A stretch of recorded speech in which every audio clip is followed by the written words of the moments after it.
And it's the Multi KZN, it's the #1, the richest rapper in South Coast. Put some motherfucking respect on the name. Nigga! Yo!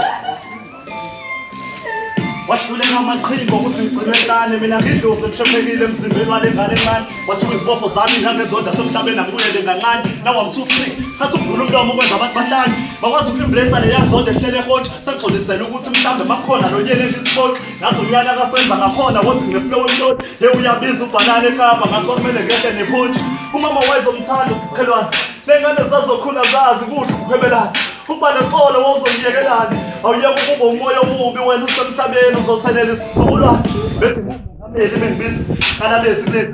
kupemethe amamizo ungasatheli uzonipa ongalaleli uzongizwa ngoba kuyahlekwa noma kufika kushow wena uzofika